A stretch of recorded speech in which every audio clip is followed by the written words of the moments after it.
સુરત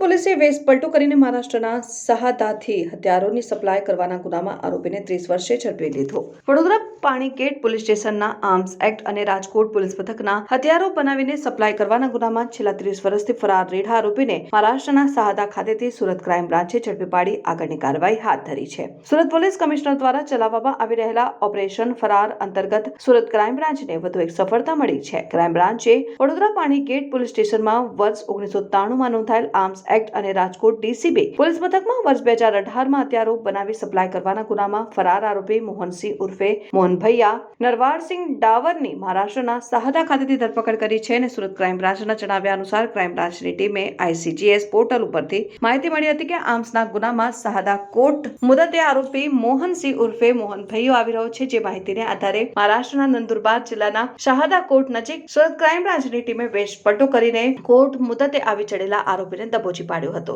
જે આરોપી વિરુદ્ધ વર્ષ 1993માં વડોદરાના પાણીગેટ પોલીસ સ્ટેશનમાં એક પિસ્તોલ અને 4 જીવતા કારતૂસ અંગેનો ગુનો નોંધાયો। જે ગુનામાં આરોપી છેલ્લા 30 વર્ષથી ફરાર હતો। તેવી જ રીતે રાજકોટ ડીસીબી પોલીસ સ્ટેશનમાં પણ આરોપી દ્વારા 4 પિસ્તોલ અને 50 જીવતા કારતૂસ અન્ય આરોપીઓને સપ્લાય કર્યા હતા અને જે આરોપીઓ ક્રાઇમ બ્રાન્ચને હાથે ઝડપાઈ જતા મોહનસિંહ ઉર્ફે મોહન ભૈયાનું નામ ખુલવા પામ્યું હતું। આ બંને ગુનામાં આરોપી વર્ષોથી પોલીસ ધરપકડથી બચવા ભાગતો ફરી રહ્યો હતો ને જ્યાં છેલ્લા 30 વર્ષ બાદ આરોપીને ઝડપી પાડવામાં ક્રાઇમ બ્રાન્ચને સફળતા મળી છે। સુરત ક્રાઇમ બ્રાન્ચની તપાસમાં આરોપી વિરુદ્ધ અગાઉ મહારાષ્ટ્રમાં 3 અને રાજકોટ સિટી પોલીસ સ્ટેશન વડે કુલ 4 જેટલા ગુના નોંધાઈ ચૂક્યા છે। જે ગુનામાં તેની અગાઉ ધરપકડ પણ થઈ ચૂકી છે। ક્રાઇમ બ્રાન્ચની વધુ તપાસમાં જાણવા મળ્યું છે કે આરોપી મોહનસિંહ છેલ્લા 40 વર્ષથી હથિયારો બનાવતો હતો અને જાતે જ પોતાના વતનમાં હથિયાર બનાવી પોતે તેમજ પોતાના ગામના અલગ અલગ માણસો દ્વારા અન્ય રાજ્યોમાં હથિયારોની સપ્લાય કરતો હતો। વર્ષ 2023માં ક્રાઇમ બ્રાન્ચના ભાગતા ફરતા અલગ અલગ ગંભીર ગુનામાં કુલ 101 આરોપીઓને ઝડપી પાડવામાં આવ્યા છે, જેમાં 5 ઇનામી આરોપીઓનો સમાવેશ થાય છે।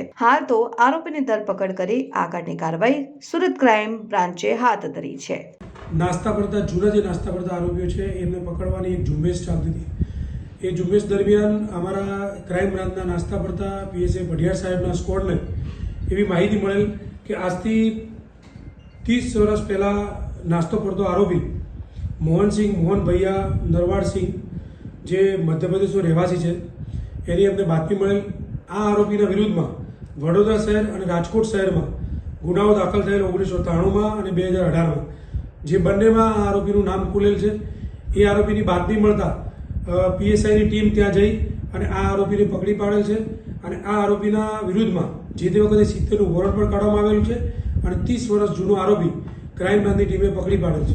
સાહેબ શાના ગુનાનો આરોપી છે આ આરોપી આર્મ્સ એક્ટના ગુનાઓ છે, જેના વિરુદ્ધમાં રાજકોટ અને વડોદરા શહેરમાં આર્મ્સ એક્ટ વિરુદ્ધના ગુનાઓ દાખલ થયેલ છે। કેટલા હથિયાર મળ્યા હતા?